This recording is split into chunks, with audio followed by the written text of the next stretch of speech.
comment utiliser l'intelligence artificielle pour générer son contenu. Quand on fait en fait un événement comme celui-ci, au centre du contenu, avec l'actualité qu'il y avait, on s'est dit mais c'est juste pas possible. On ne peut pas passer à côté. Et en fait, on s'est même posé la question. Enfin, moi, je me suis dit mais on a mis un atelier. Est-ce qu'on n'aurait pas dû en mettre 2, 3, 4? D'accord. C'est peut-être la prochaine édition. Hein, peut-être que la prochaine édition, c'est CM, je sais pas moi, IA, hein, d'accord. IA on the beach. Voilà, IA on the beach, peut-être. Il faut juste protéger le nom. On ne sait jamais, ça peut servir.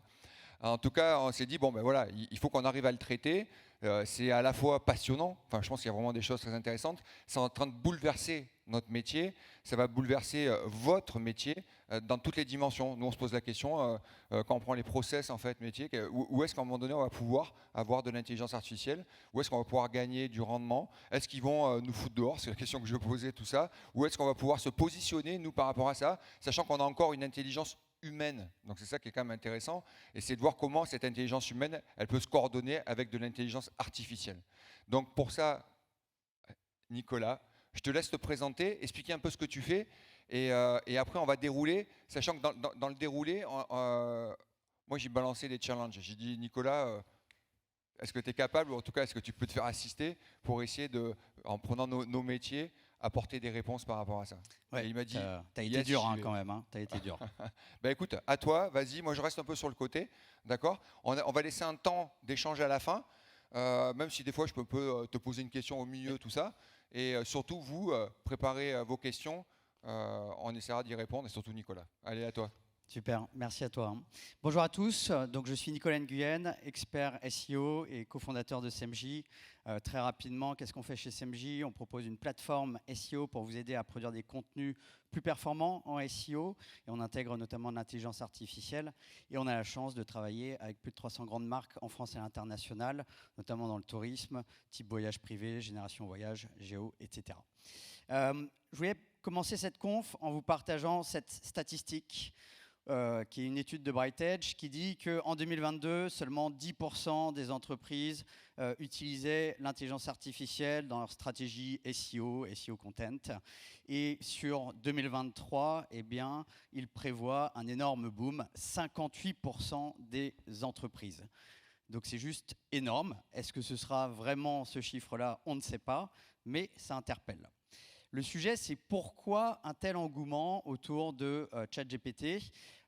Clairement, hein, il y a plusieurs avantages, il y a plusieurs bénéfices, notamment un bénéfice de gain de productivité, un bénéfice aussi d'éviter le syndrome de la page blanche. Pour ceux qui font du contenu, je pense que c'est toujours, voilà, on le sait tous, hein, c'est dur de démarrer un contenu.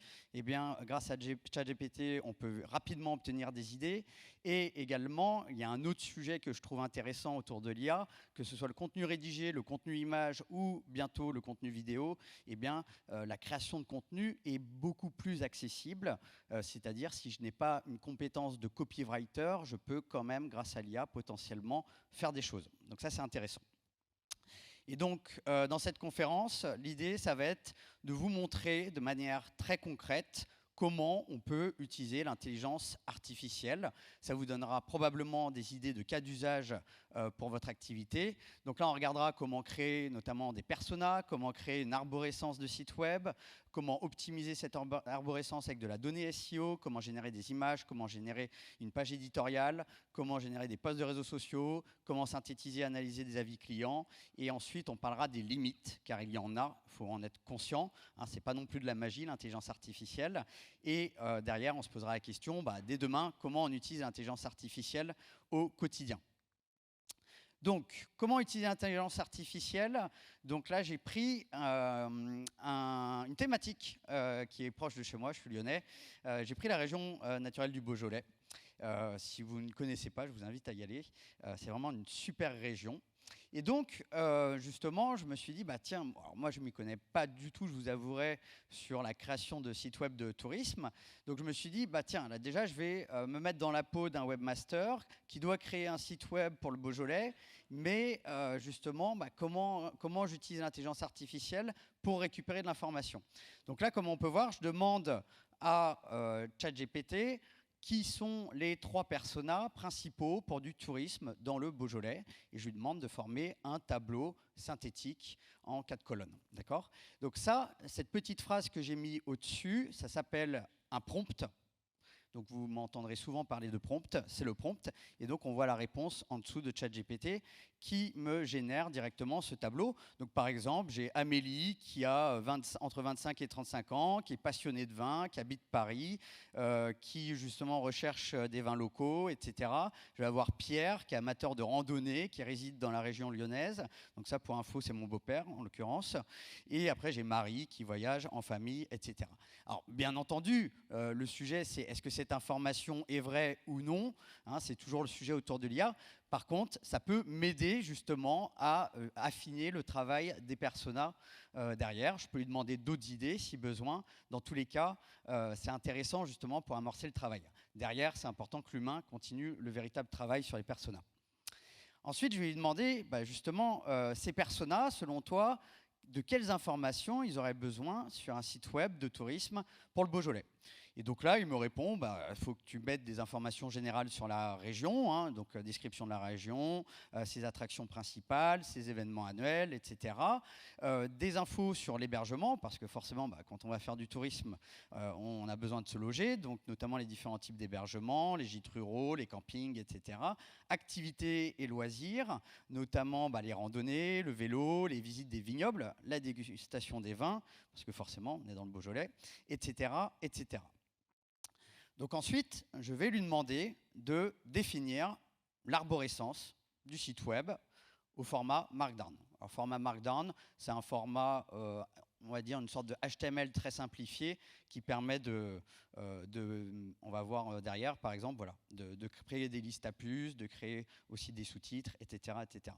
Donc là, il m'a généré directement, en l'espace de 10 secondes, hein, au final, cette arborescence. Bien entendu, tout n'est pas bon à prendre. Je peux la challenger, mais au moins, déjà, ça me donne un premier brouillon, je dirais, d'arborescence qui me permet ensuite de rebondir dessus et de l'améliorer. Donc là, par exemple, on a que faire dans le Beaujolais, les visites culturelles, où loger, où manger, etc., etc. Et là, je me dis, alors là, c'est des formations professionnelles, hein, quand on fait une arborescence de site web, ce qui est important, c'est d'injecter, d'analyser la donnée SEO, donc notamment les mots-clés avec les volumes de recherche, pour créer des pages qui matchent des mots-clés. Donc là, ce que je fais, c'est que je vais extraire des mots-clés avec des volumes de recherche. Donc là, c'est avec l'outil Ahref, où j'ai rentré comme mot-clé Beaujolais. Et là, il me donne tout un tas de mots-clés avec des volumes de recherche.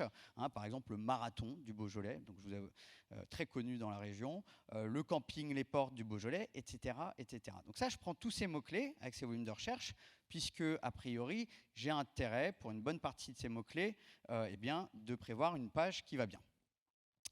Donc là, c'est là où on va commencer à mêler la donnée SEO, hein, qui représente au final le besoin de notre audience, avec l'intelligence artificielle. Donc là, je vais lui dire, tiens, voilà ma longue liste de mots-clés. Là, j'ai juste mis un extrait. Et le problème, c'est que moi, je suis un peu fainéant. Donc je lui dis, toute cette liste de mots-clés, est-ce que tu peux justement me la synthétiser et me dire quelles sont les grandes thématiques qui sont recherchées au sein de ces mots-clés? Et donc, je lui demande de former un tableau. Et donc là, alors je ne sais pas si vous voyez de loin, on a ces différentes thématiques où il m'a regroupé. Il me dit, tu as une grande thématique autour du Beaujolais nouveau, forcément. Ensuite, tu as une thématique autour du tourisme et des loisirs, marathon du Beaujolais, randonnée, golf du Beaujolais, camping Les Portes Beaujolais, etc., etc. J'ai gastronomie, immobilier. Par exemple, immobilier, peut-être que ça, je ne l'inclurai pas dans mon arborescence.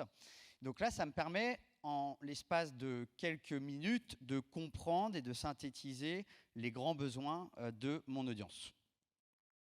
Donc là, avec les mots-clés, on est d'accord? Avec les mots-clés.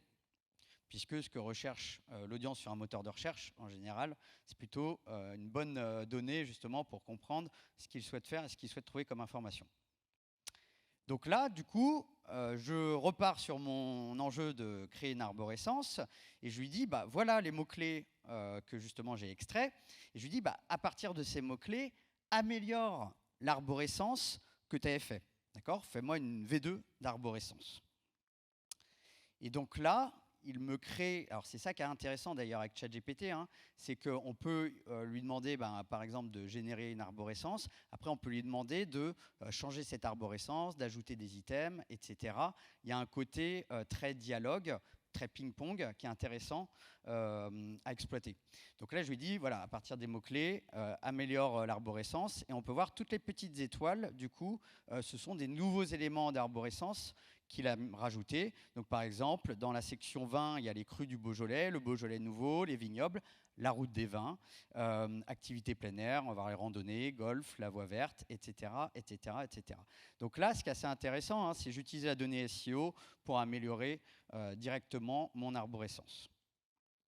Ce qui peut être intéressant également après, c'est de visualiser cette arborescence. Donc petit tips, j'utilise l'outil MarkMap qui me permet, comme vous pouvez le voir sur la gauche, de copier-coller mon arborescence directement au format texte, au format Markdown. Vous voyez, avec des dièses, des doubles dièses, des tirets. Et donc, automatiquement, ça me génère l'arborescence du site web. Okay, et donc, bien entendu, hein, j'insiste, l'idée derrière, c'est de challenger cette arborescence et d'apporter ma propre expertise sur le sujet pour l'améliorer.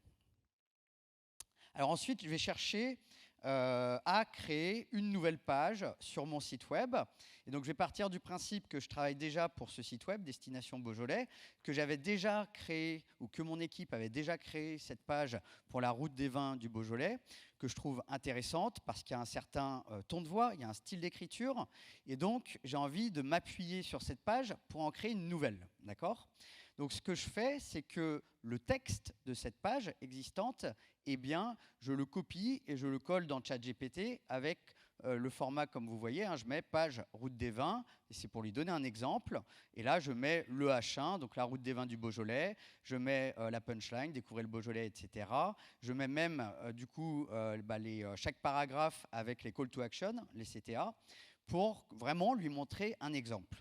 Ça, c'est un point qui est extrêmement important à avoir en tête. C'est comme si demain, vous demandez, par exemple, à un freelance par mail de réaliser une tâche. Si vous arrivez à lui montrer un exemple de quelque chose qui a déjà été fait, ça sera plus simple pour lui d'imaginer le résultat attendu. Là, avec ChatGPT, c'est exactement la même chose. Et donc, du coup, à partir de cet exemple, maintenant, je lui donne une instruction qui est « agis comme un copywriter », analyse le style d'écriture, le ton de voix, le format et la longueur du contenu ci-dessus. Et maintenant, génère-moi ma nouvelle page sur le Beaujolais nouveau.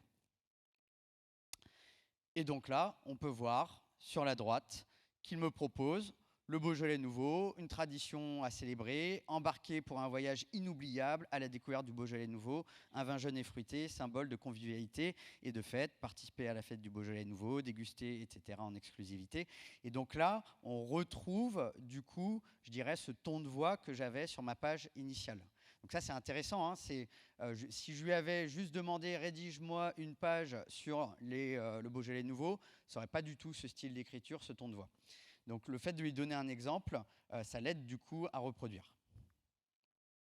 Ensuite, ce que je vais faire, c'est que je vais chercher à optimiser cette page pour apporter un maximum de réponses aux questions des internautes sur le Beaujolais nouveau. Donc là, justement, on en parlait à la conférence d'avant, là j'utilise l'outil Answer the Public, je rentre le mot-clé Beaujolais nouveau et cet outil me permet d'extraire depuis Google, notamment, des centaines de questions que se posent les internautes directement dans le moteur de recherche Google. Donc ça, c'est vraiment des questions qui tapent dans Google.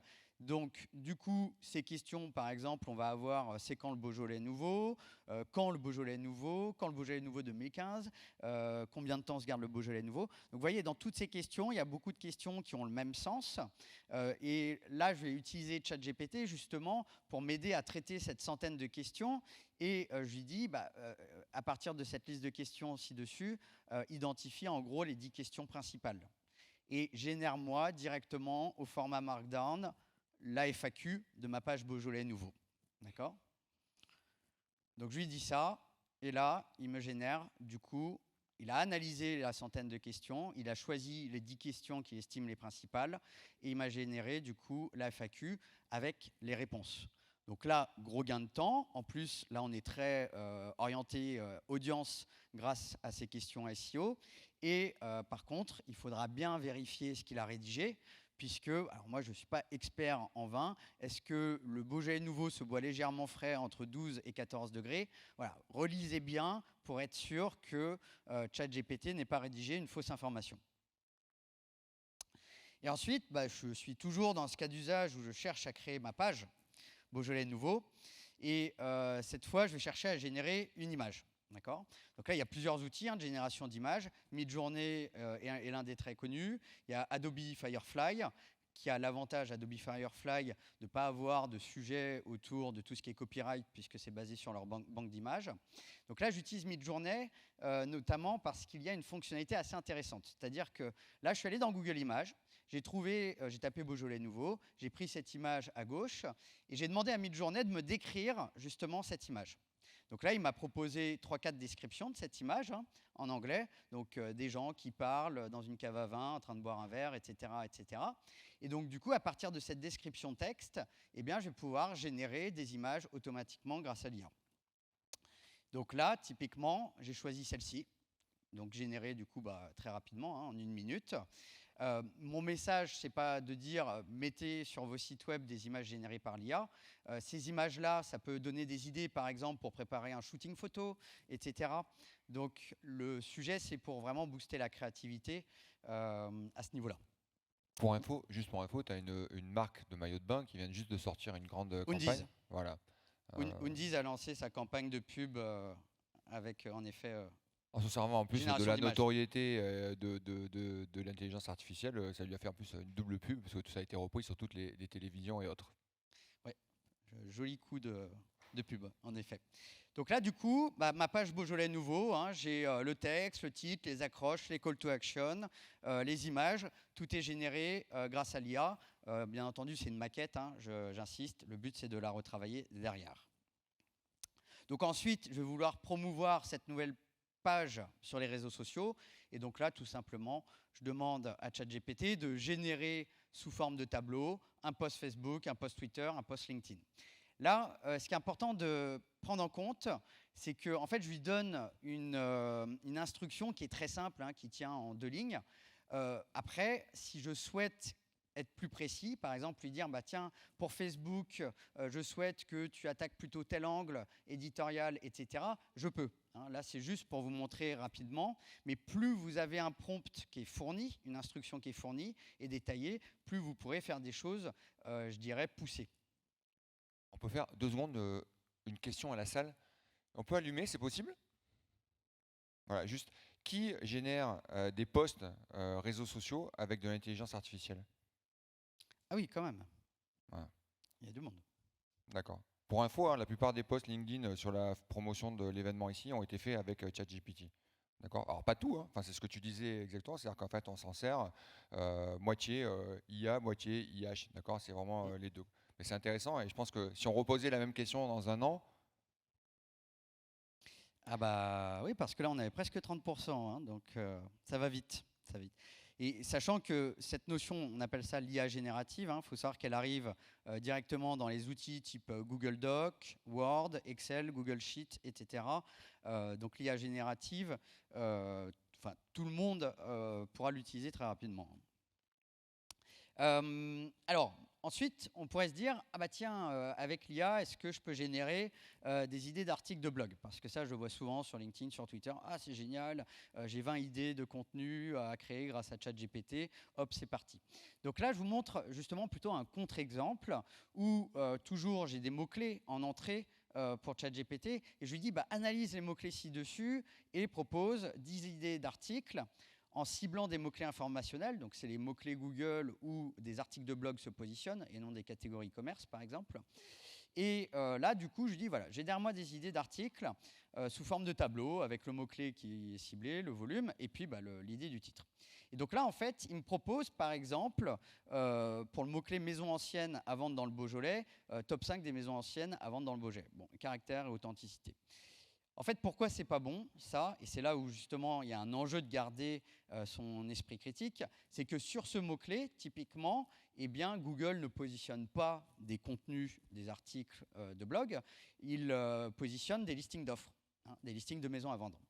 Donc, gardons notre sens critique par rapport à l'utilisation de ChatGPT, notamment d'un point de vue SEO, puisque ChatGPT n'est pas connecté à des outils, n'est pas connecté, en tout cas aujourd'hui, à Google, et donc son expertise SEO a des limites. Ça veut dire, attends, juste la donnée là, c'est 2021, hein, c'est-à-dire que la dernière date de Oui, récupération des données. 2021, oui. Voilà, donc ça fait quand même presque 2 ans maintenant qu'en fait il est plus connecté à l'actualité et ainsi de suite. Tout à fait. Alors après, il y a Bing Chat qui permet d'aller chercher un peu plus d'infos en live, mais en effet, ça c'est une limite. Mais c'est surtout que là, quand on fait en SEO, quand on fait une stratégie de contenu, on analyse chaque mot-clé et du coup, on retire les mots-clés transactionnels, on garde que les mots-clés informationnels. Donc justement, là, c'est ce que je fais. Du coup, je vais chercher à extraire tous les mots-clés où un article se positionne sur Google autour du Beaujolais. Donc là, par exemple, Beaujolais nouveau date, Beaujolais nouveau 2022, les crus du Beaujolais, etc., les pierres dorées. Donc là, je vais extraire ce tableau de données avec les concurrents qui se positionnent sur ces mots-clés. Et donc là, je vais coller directement ce tableau dans ChatGPT. Alors pour l'humain, c'est pas très lisible, hein. Vous voyez, hein, le tableau, voilà, c'est pas fou. Mais ça, c'est assez intéressant de l'avoir en tête. Hein, c'est que ChatGPT, lui, il comprend très bien que c'est un tableau. Il arrive très bien à comprendre qu'il y a des colonnes, etc., etc.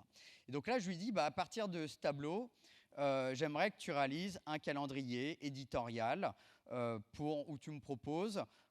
J'ai un rythme de publication de contenu et donc propose-moi chaque mois des articles, des nouveaux sujets d'articles, pardon, pour cibler ces différents mots-clés, mais en analysant justement l'angle du contenu concurrent. Et donc là, alors c'est peut-être un peu petit, hein, et du coup, il me crée mon calendrier éditorial. Alors là, c'est intéressant, hein, il s'est trompé, je lui ai demandé 4 articles par mois et il m'en a mis que 2. Donc là, c'est vraiment le sujet derrière. Quand vous faites des prompts, des fois, ce n'est pas la sortie attendue. Et donc, du coup, le but, c'est de retravailler ce prompt pour bien vous faire comprendre du coup de ChatGPT. Donc là, dans tous les cas, il a créé mon planning éditorial avec mes mots-clés et un sujet d'article qui va bien. Alors, ensuite, je peux éventuellement aussi utiliser ChatGPT pour réécrire du texte. Ça peut être pour réécrire avec un certain style d'écriture. Ça peut être de réécrire aussi pour l'optimiser davantage d'un point de vue SEO. Donc, par exemple, j'ai pris le texte d'introduction de la page Activités loisirs en Beaujolais. Et là, je lui dis, réécris cette introduction, mais cette fois en incluant les différents mots-clés qui sont importants. Donc, balade, idée, belle région, chasse au trésor, lac des sapins, route des vins. Hein, donc ça, c'était des recommandations SEO sorties par CMJ. Donc, je lui demande de réécrire ce texte. Et du coup, ce qui est intéressant, c'est qu'il garde, je dirais, globalement le ton de voix, le style d'écriture et l'angle global de cette introduction, mais il réécrit le texte en incluant, comme vous pouvez voir souligné en vert, les différents mots-clés que je lui ai donnés. Okay. Et ensuite, là, je vais chercher à comprendre en en quelques minutes plutôt, tous les avis sur une activité. Donc, par exemple, là, les vins Georges du Bœuf. J'ai vu qu'il y avait sur TripAdvisor 4 étoiles sur 5. Donc, je me dis, il y a probablement des points forts et des points d'amélioration. Il y a 32 avis. Lire 32 avis, ça peut être quand même un peu long, on ne va pas se mentir, notamment les avis TripAdvisor. Donc là, ce que j'ai fait, c'est que j'ai copier-coller les avis dans ChatGPT, comme vous pouvez voir. Donc en plus, ils sont assez conséquents. Hein.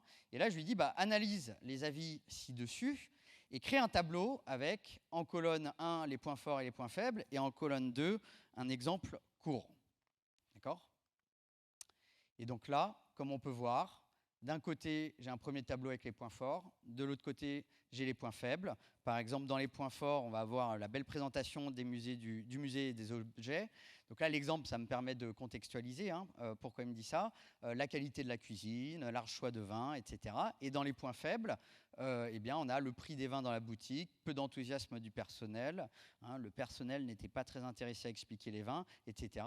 Et donc là, techniquement, d'ailleurs, je pourrais même lui dire, propose-moi un plan d'action pour améliorer du coup les avis sur mon activité en fait. Hein, et là du coup il proposerait un plan d'action, par exemple une formation pour le personnel, etc. Donc intéressant. Donc là on a pu voir ensemble plusieurs cas d'usage, hein, définition de persona, création d'arborescence, optimisation SEO, génération d'images, création de pages éditoriales, posts de réseaux sociaux et synthèse d'avis clients. Maintenant, ce qui est important d'avoir en tête, ce sont les limites. Hein, puisque pour moi, pour bien utiliser un outil, bien entendu, il faut connaître ses forces, mais il faut aussi connaître ses limites. Et donc, ChatGPT en a plusieurs. La plus importante, à mon sens, dans son utilisation basique aujourd'hui, ce sont les hallucinations. Donc les hallucinations, c'est quoi? C'est quand ChatGPT rédige un texte sur quelque chose, mais que l'information est fausse. D'accord? Et ça, c'est profondément complexe pour ce type de technologie. Ils ont toujours besoin d'écrire, ils auront du mal à dire « je ne sais pas ». Okay. Donc là, par exemple, un Google Bard. Donc Google Bard, c'est le chat GPT de Google. Là, il dit pas que c'est un chatbot d'IA, il dit que c'est une plateforme de streaming vidéo et audio en ligne. Donc ça veut dire quoi? C'est-à-dire que dès lors que vous allez utiliser l'intelligence artificielle, pensez toujours à challenger est-ce que ce qu'a rédigé ChatGPT, est-ce que c'est vrai? Donc ça, c'est vraiment un risque très important. Ensuite, par exemple, toujours sur mes réseaux sociaux, je vois plein de consultants SEO partager « Waouh, avec ChatGPT, c'est génial, je fais mes recherches de mots-clés directement dans ChatGPT, c'est vraiment top. » Donc là, pareil, techniquement, c'est une hallucination. C'est-à-dire que ChatGPT, oui, il va vous donner des mots-clés avec des volumes de recherche, mais en fait, les 3/4 seront inventés. Ça dépendra de la thématique, mais donc soyez vigilants là-dessus. Ça ne remplace pas, par exemple, un outil comme Ahrefs ou SEMrush. Un autre aspect, c'est, il y a plein de, en ce moment sur les réseaux sociaux, il y a plein d'utilisations de ChatGPT en mode « Waouh, j'ai généré un article de blog de 2000 mots en 3 clics, génial ».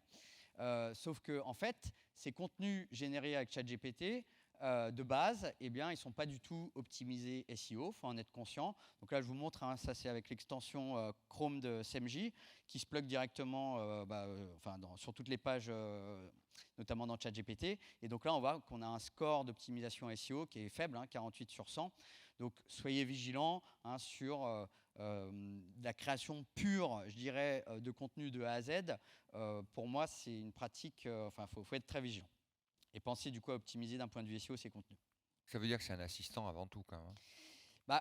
Moi, ce que je recommande, c'est plutôt, c'est vous créez un plan, vous optimisez le plan grâce à de la donnée SEO, vous attaquez un paragraphe, vous pouvez lui demander des idées pour attaquer ce paragraphe sous forme de bullet point. Vous pouvez éventuellement lui demander de générer un paragraphe directement pour amorcer l'écriture. Mais vraiment, l'idée, c'est de reprendre derrière et de travailler en hybride.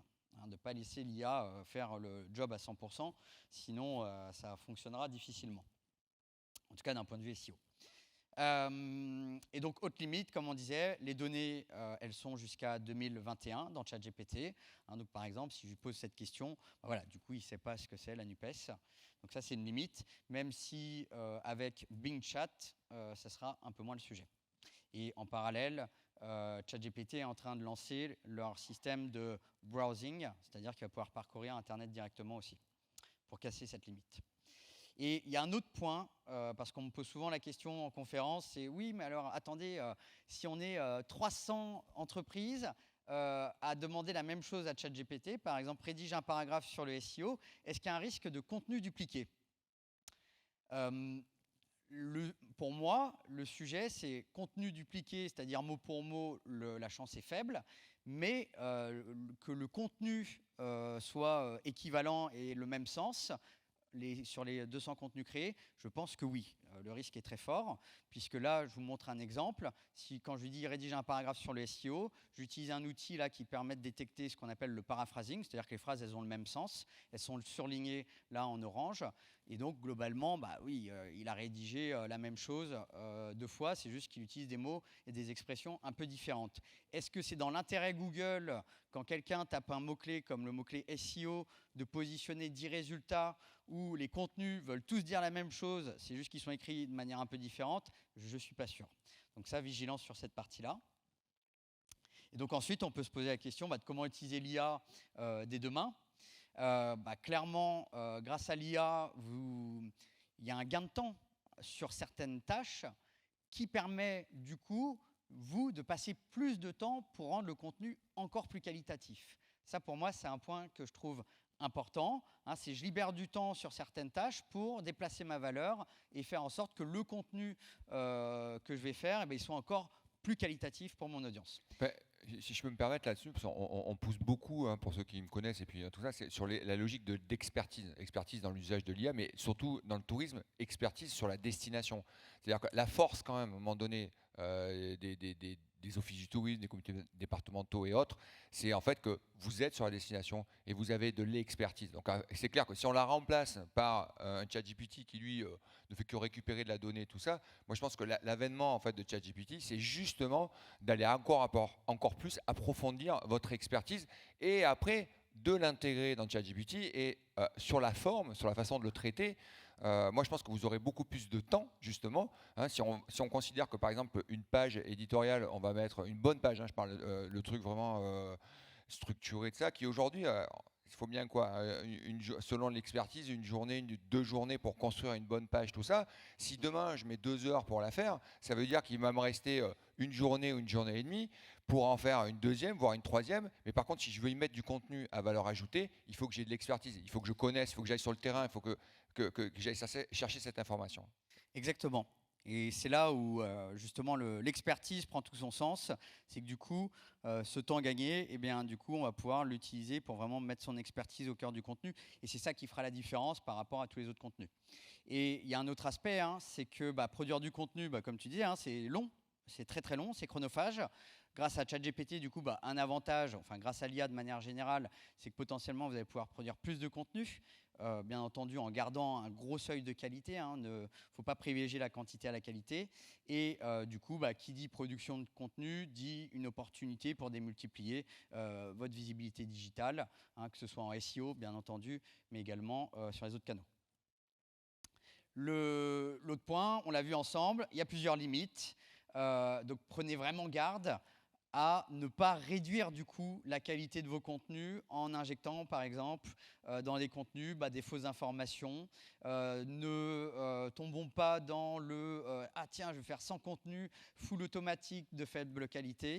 Et clairement, gardons toujours notre sens critique par rapport à ChatGPT. Hein, il a sa base de données, il vous dit des choses, mais ce n'est pas forcément vrai, ce n'est pas forcément pertinent. Donc restons très critiques par rapport à ce que nous donne l'IA. Il y a un autre point, je pense, qui est important à avoir en tête. C'est avant, c'était déjà compliqué de capter l'attention d'une audience avec des contenus. Hein. On parlait déjà depuis plusieurs années en content marketing du content shock. Là, avec ChatGPT, c'est puissance 10 sur cette problématique. Et donc, du coup, tout l'enjeu, ça va être, quand vous produisez un contenu, vous aurez 10 fois plus de contenu concurrent. Et le sujet, ça sera comment faire pour que mon contenu capte l'attention de mon audience. Et donc, comme on le disait, c'est en injectant au maximum de la qualité, de la valeur ajoutée et votre expertise. D'accord ? Et après, si on se concentre sur la partie plus SEO, donc comment aller justement générer plus de trafic SEO grâce au contenu, pour moi, il y a une combinaison qui est gagnante. Clairement, l'humain, super important, pour ajouter de l'expertise, les données SEO, pour mieux comprendre les besoins de son audience, de manière, je dirais, quantitative, et l'intelligence artificielle pour gagner tout simplement de la productivité. Voilà, merci à tous, et j'espère que vous aurez appris des belles choses sur l'IA dans cette conférence. Merci Nico, mais c'est pas fini. Hein. C'est pas fini parce qu'on va vous laisser la parole. D'accord ? Donc est-ce que vous avez des questions pour Nicolas ?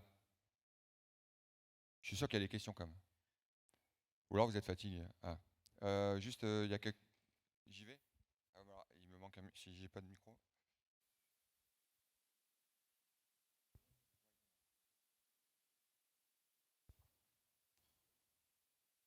Moi, je me posais la question en termes métier, est-ce qu'il n'y a pas un risque pour les content managers, les social media managers de voir leur métier disparaître à cause de l'AI et on va avoir que des gens qui sauront parler à une intelligence artificielle? Alors, est-ce que les métiers, notamment nos métiers dans le content, le digital, vont être impactés? Oui. Est-ce qu'ils vont disparaître? Je ne pense pas. Il y a eu pas mal d'études de sortie, notamment pour mesurer par typologie de métier le pourcentage d'impact. C'est plutôt que, à mon sens, notre valeur va être déplacée. C'est-à-dire que dans un contenu, il y a le fond et il y a la forme. À mon sens, le fond, c'est qu'est-ce que je veux dire, c'est quoi les messages que je veux envoyer. Et après, il y a la forme. La forme, ça va être, c'est un contenu textuel rédigé, c'est des slides, c'est une vidéo, c'est une image, etc. Donc, je pense que ça va nous donner beaucoup plus de temps sur le fond.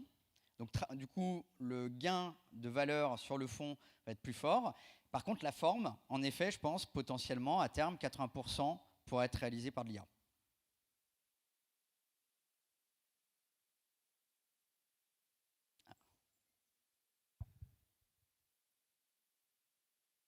Donc ça va juste changer le temps dans le travail, quoi, la répartition du temps de travail. Donc c'est ça qui est intéressant aussi, hein. Après, moi je pense qu'il y a aussi quelque chose qui est intéressant, c'est la façon dont ce qu'on a montré, c'est quand même, enfin ce que tu as montré, c'est l'itération. C'est-à-dire qu'on est toujours dans j'interroge, je reçois une réponse. En fait, bon, sur le premier niveau, on va rester sur du générique. Si on essaye d'affiner, ça veut dire que quand je reçois la réponse, je suis dans l'obligation de l'analyser, de comprendre ce qui va pas, de reformuler une question qui va me renvoyer en fait une réponse. Là, dans votre cerveau, les connexions, elles vont souvent changer parce que ça veut dire que c'est analyse, analyse, ça va pas, analyse, ça va pas. Donc, votre méthode de travail entre je pars sur une feuille blanche, je commence à écrire ou j'analyse du contenu parce que j'ai posé une question, là, ça va vraiment changer la façon de travailler. Donc, c'est vrai que je pense qu'il y a une gymnastique intellectuelle qui va plus être du tout la même. Je ne sais pas si tu partages. Complètement. Et l'autre sujet, c'est que du coup, a priori, on va tous monter en compétence sur ce qu'on appelle le prompt engineering. Donc, c'est cette manière de dialoguer avec l'IA. A priori, ça va être le gros enjeu. Autre question. Monsieur Bruck, je pense, c'est cela? Non, tu parles pas fort. J'espère juste que le micro marche, je sais pas. Ouais, moi je pense qu'on est loin de mesurer les impacts que ça peut avoir au-delà des études qui sont faites à droite, à gauche. Je pense qu'on est clairement à l'aube d'une nouvelle révolution industrielle. Ça me rappelle un peu quand la machine a remplacé l'homme dans l'industrie. Et je pense que ça va être la révolution des métiers du tertiaire, en fait, clairement. Donc je pense qu'on mesure de loin pas tous les enjeux. Et je pense que Google peut être aussi un juge de paix à un moment donné. C'était un peu la question que je me posais. C'est est-ce que vous avez un petit peu des informations sur ce que fait Google et l'algorithme de Google et on en parlait aussi hein, au niveau des étudiants qui aujourd'hui livrent des copies copyrightées par ChatGPT. Mais même, on peut imaginer demain des sites qui vont générer du contenu pour juste générer du trafic et vendre de la publicité en fait.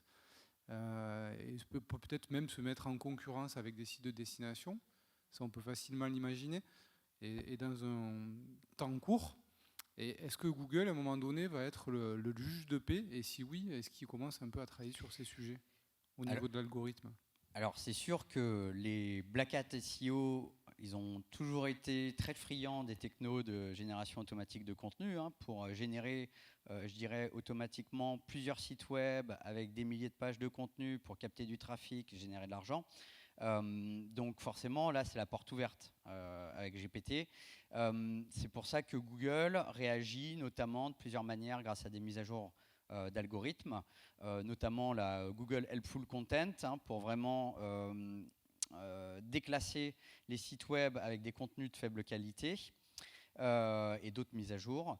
Par contre, Google, justement, parce que tout le monde posait la question là, en début d'année à Google, mais alors du coup, contenu IA, c'est bien, c'est pas bien, on a le droit, on n'a pas le droit. Et donc Google a officialisé que oui, on peut faire du contenu avec de l'IA. Ce qui compte à la fin, c'est pas est-ce qu'on l'a fait avec de l'IA ou pas avec de l'IA, c'est est-ce que ce contenu est qualitatif pour l'audience. Donc on n'est pas sur le comment, on est sur est-ce que c'est de la qualité. Et c'est ça qui compte, entre guillemets, à la fin, c'est est-ce que le contenu qui a été produit est de meilleure qualité que ce qui existe déjà sur le web. Je pense que le sujet, il est là. Alors, je ne sais pas si ça répond exactement à la question. Oui, parce qu'il y a déjà des gens qui font plein de sites pour vendre de la pub. Hein. On n'a pas attendu l'IA pour le faire, hein, de toute manière. Ah bah oui, mais en fait, les Black Hat SEO industrialisaient déjà des sites web avant, avec d'autres méthodes, d'autres techniques. Donc c'est toujours un peu la course du chat et de la souris. Par contre, c'est vrai que là où ça peut intriguer, c'est le jour où on a un contenu, enfin un site web totalement généré de A à Z, mais avec du contenu ultra qualitatif et plus qualitatif que ce qui existe, quoi. Là, ça ferait poser certaines questions, c'est sûr. Mais là, il y a déjà, par exemple, il y a eu une news là, il n'y a pas longtemps sur 50 sites web de news, full auto-généré, de A à Z, etc. C'est sûr. tout l'enjeu pour Google, Donc, c'est de détecter est-ce que les contenus sont de qualité ou pas. Tu as raison, c'est qu'on ne sait pas ce que va être l'impact à 5 ans de l'intelligence artificielle. D'autres questions?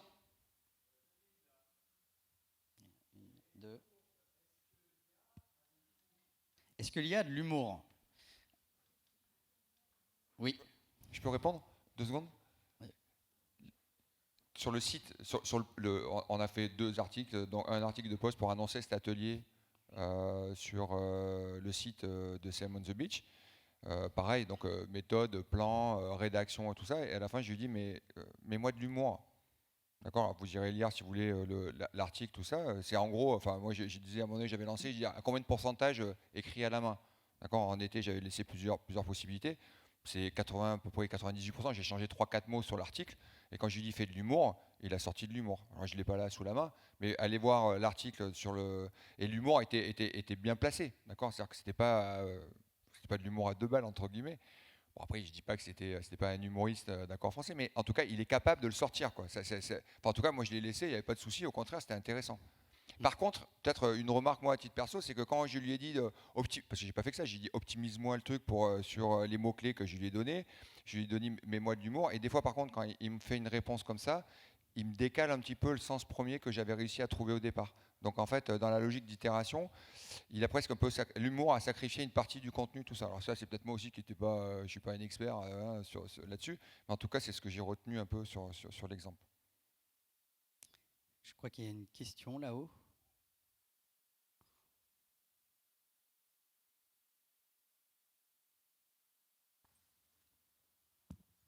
Hop là. Ouais, bonjour Nicolas. Bonjour. La question m'est venue quand tu as écrit un des prompts là dans ta méthode et tu lui posais une question, tu dis à partir de cette page. Et on a parlé de prompt engineering. En fait, la question que j'avais, c'est est-ce qu'il y a une autre manière de nourrir le prompt, par exemple en lui indiquant une URL qui peut pointer peut-être vers un Google Docs, un Google Sheets ou une URL d'un article en ligne, ou est-ce qu'en fait on est condamné à nous à en faire l'extraction, le retraitement, le copier-coller, et parfois sur soit des quantités de données importantes, parce que là tu as montré des tableaux en 4 colonnes, on pourrait en avoir 18, tu vois ce que je veux dire. Donc est-ce qu'on peut nourrir autrement que simplement par du texte les prompts, ou absolument pas? Alors, dans ChatGPT, si vous lui demandez, tiens, analyse le contenu de telle URL, aujourd'hui, dans ChatGPT de base, vous n'aurez pas le contenu, il ne va pas aller sur l'URL, il ne va pas parcourir le web. Cependant, ça c'est aujourd'hui, puisque là justement, ce que je disais, c'est qu'ils sont en train de lancer le système de browsing, donc de lui permettre de parcourir le web. D'accord ? Donc ça c'est le premier aspect. Donc ça veut dire que bientôt il pourra. En parallèle, là on parle de ChatGPT, mais en fait il faut savoir qu'au-delà de ChatGPT, il y a une API GPT, où là du coup on peut directement automatiser de l'échange de données entre, lui envoyer par exemple 10 contenus, lui demander de l'analyser automatiquement, etc. Et après, il y a d'autres technologies, des surcouches, par exemple AutoGPT, qui fait pas mal de bruit en ce moment, c'est ce qu'on appelle les agents IA, où là on lui donne un objectif, par exemple, réalise-moi une étude concurrentielle, je sais pas, des différentes régions françaises, et là, automatiquement il définit son plan d'action, automatiquement il lance des recherches Google, automatiquement il clique sur les résultats, il analyse les contenus, pour nous fournir, par exemple, après un fichier CSV d'analyse. Donc c'est là où justement, d'un point de vue tertiaire, on commence à se dire, waouh, ça commence à aller assez loin. Merci beaucoup.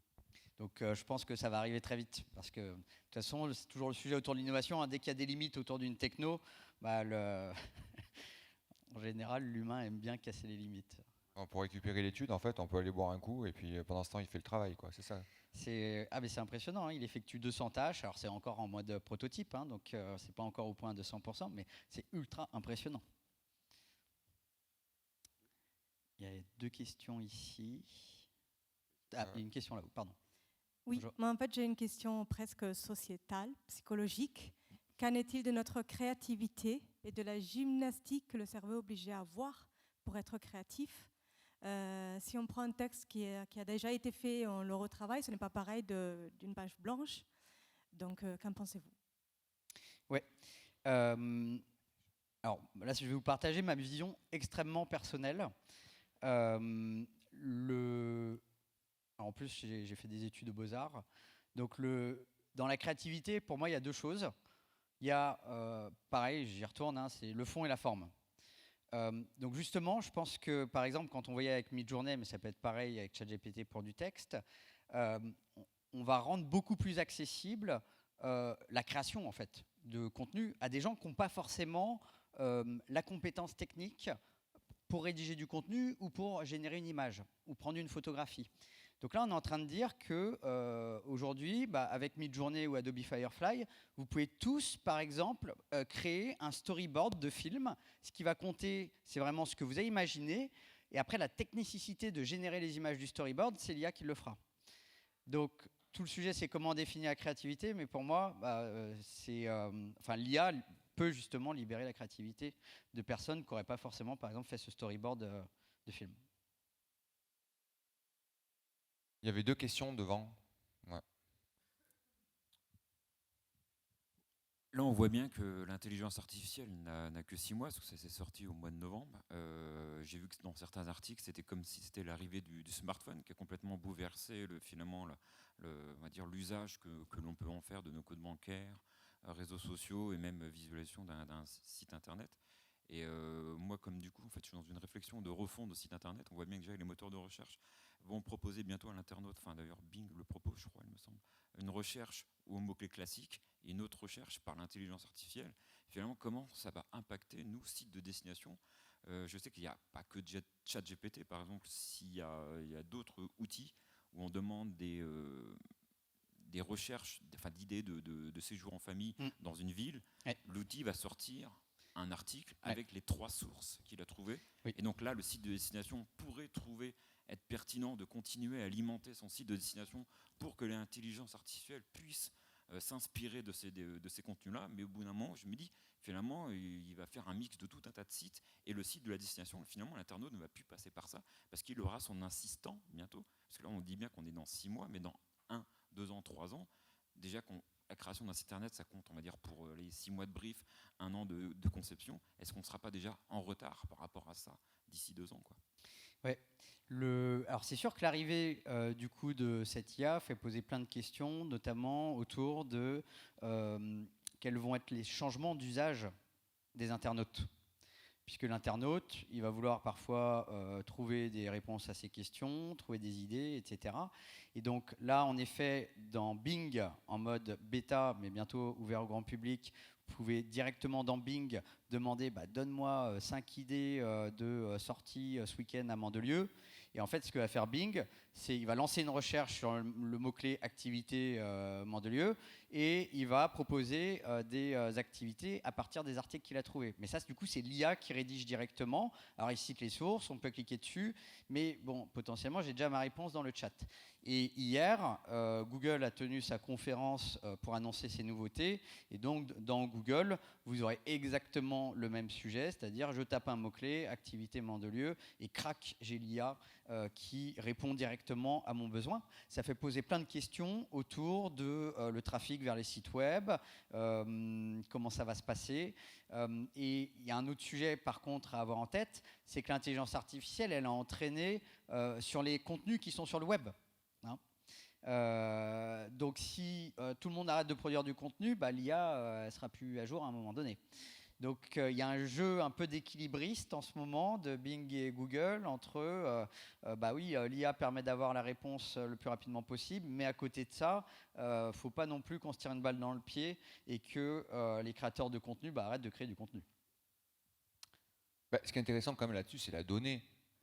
Enfin, moi, juste à une époque, on avait justement sur un ancien salon, on avait travaillé avec IBM sur la logique, enfin on avait fait venir IBM sur la logique de l'intelligence artificielle et après, avec Serge Chevalier, on avait regardé comment on pouvait générer des solutions intéressantes avec l'intelligence artificielle. Mais le problème, en fait, c'est qu'on n'avait pas les données.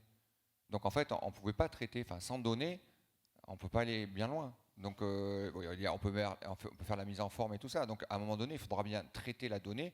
Et si il va se passer quelque chose le week-end prochain, il faudra bien que quelqu'un le pose et l'écrive à un moment donné. Alors après, que ça soit traité sur le site web ou que ça soit ce que fait déjà finalement Google, où finalement il vous le récupère, il vous le sort et il vous le propose en direct pour que ça soit plus facile pour vous dans l'interface homme-machine finalement. C'est ça qui est intéressant.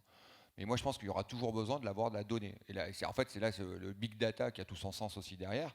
Mais on s'est bien rendu compte sur une destination comme Serre Chevalier, c'est que l'Office du Tourisme, qui n'avait pas en fait contractualisé les données issues de la fréquentation des remontées mécaniques, de plein de, des billets, de ça, c'est plutôt la Compagnie des Alpes qui l'avait. Et ben en fait, eux, ils pouvaient rien faire en fait sur l'interprétation avec de l'intelligence artificielle de ces données-là, même si on avait travaillé sur les solutions en fait qui auraient été intéressantes, c'est-à-dire avoir des trajets intelligents, éviter les, vous voyez, enfin, vous rentrez le soir ou aller boire des coups, on pouvait récupérer pas mal de données, même au niveau des transports, les zones où il n'y avait pas trop de fréquentation. Donc il y avait des choses très très intéressantes à faire qui se font à certains endroits, mais sans données, on est mort. D'accord. Voilà. Ouais. Par exemple, si on demande à l'IA c'est quoi les activités à faire à Mandelieu, il a peut-être la réponse aujourd'hui qui est correcte, mais dans 10 ans, elle sera plus correcte si on n'a pas donné la nouvelle donnée d'un point de vue contenu. Donc l'IA a besoin de contenu, dans tous les cas. En tout cas de données. Oui, alors Nicolas, moi aussi, je suis d'accord, c'est ultra flippant et pour nos métiers, ça va être une grosse révolution. Moi, j'ai envie, Nicolas, de te poser une question en disant, dans une projection sur plusieurs années, là on parle beaucoup de production de contenu en mode back, donc destination, les sociopros, etc. Mais quid en fait du voyageur ? Parce qu'en fait, lui aussi, il va y avoir des applicatifs qui va lui permettre d'avoir une information qui va être générée aussi à son niveau par rapport à ce que l'IA a compris de son profil. Donc aussi, ça va être un problème. C'est quoi la projection, cette fois-ci, du côté consommateur, en fait ? Alors, je ne suis pas sûr d'avoir bien compris la question. La question, c'est, là pour l'instant, ce que tu nous montres, c'est pour les producteurs de contenu comme nous. Oui. Mais en fait, pour le consommateur aussi, il risque d'avoir des outils qui vont être avec une assistance. Oui. Par exemple, je pars en voyage et comment l'IA va impacter les usages. Avec du OK Google, du Alexia, etc. Alors peut-être dans d'autres modalités, mais ça va impacter. Là, par exemple, il y a déjà des prototypes qui existent où je lance une application qui est mon coach de tourisme et je lui dis tiens, donne-moi des idées autour de Lyon ce week-end. Il va me dire alors c'est quoi tes préférences et je vais pouvoir dialoguer directement avec lui. Donc c'est sûr que sur les usages, tous les films de SF qu'on a un peu vus sur tiens je dialogue avec une IA, là on s'en rapproche clairement. Donc ça peut autour des usages. Ça peut forcément, il va y avoir des impacts. Pourquoi ? Parce que l'humain de base est fainéant. Donc, taper par exemple un mot-clé dans Google, cliquer sur des liens bleus, lire l'information. Si potentiellement on lui donne un chemin plus raccourci pour obtenir son information, d'une autre manière, il le prendra a priori. Donc après, derrière chaque changement, il y a toujours deux choses. Il y a les craintes et les opportunités.